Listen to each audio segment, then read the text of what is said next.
So we've looked at the general form of the quadratic relationships, and it looks like this where it's all expanded out and equal to 0. But really we want to be able to graph these. So we want to be able to express these in the standard form. Okay, because the standard form, first of all, it's much easier to see what type of quadratic you're dealing with. But also we are able to locate the center, which is very important when we're graphing these quadratics. So how do we do this, go from general form to standard form? Basically, we need this perfect square piece, okay, and we need a perfect square piece here. So we need to be able to group these x's together to be able to generate the perfect square by completion of squares method. Okay, same with the y's. We want to group the y's so that we can put them into the perfect square form by completion of squares. Okay, so how do we do this? I've written some steps here.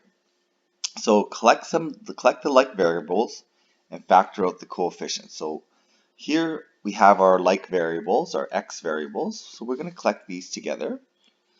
Okay, so we end up with 9x squared minus 54x.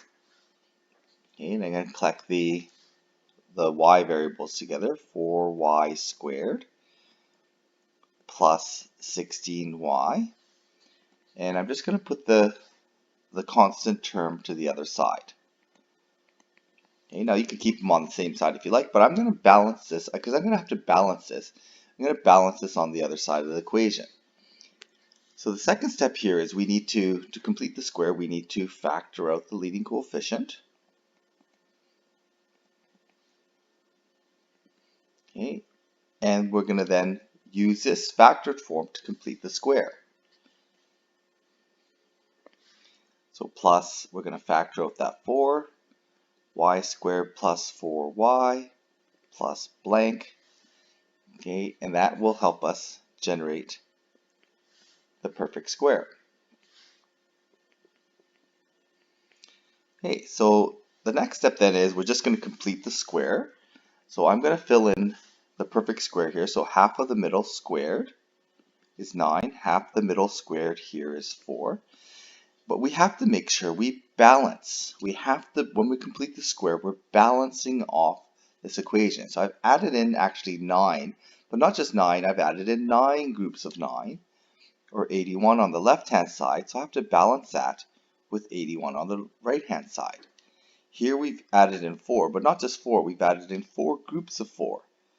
So I need to balance that with the 16 on the right-hand side. Okay, so I've completed the square, I've balanced it, I'm all good. So then I need to then rearrange this into its perfect square form. So this becomes 9x minus 3 squared.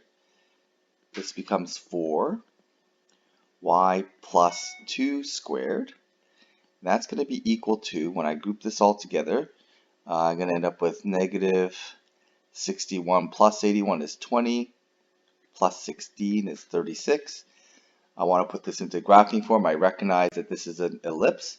Okay, it's got a bigger compression on the x than the y, so it should be bigger along the y. So when I divide by 36, okay, I can then simplify that fraction. That's going to be 1 over 4. This fraction 4 over 36 simplifies to 1 over 9. Now I can identify the center. Okay, the center is located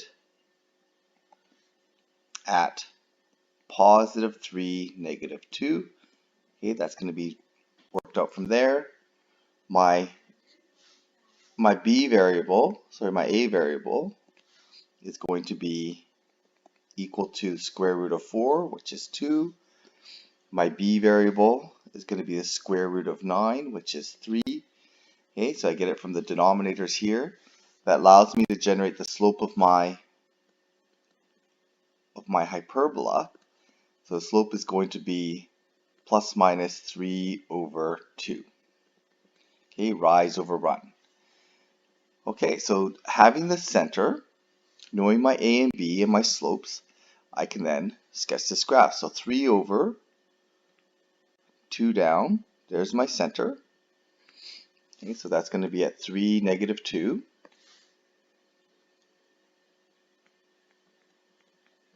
Okay, this is going to be an ellipse along the y-axis. Well, sorry, along the x-axis. I'm going to go 2 to the right, 2 to the left. I'm going to go along the y-axis, might use my b value. I'm going to go 3 up, 3 down. Those are my vertices. I should maybe label them. So it's 3, 1, 3, negative 5. The blue vertices are going to be, that's going to be 5, negative 2. This vertex should be 1, negative 2. Okay, so those are my vertices. I've got my ellipse. I'm just going to sketch through those points. There's my ellipse. Okay, so I was able to do this by starting with the general form, grouping my terms, completing the squares. That allows me to put it into the graphing form of the quadratic.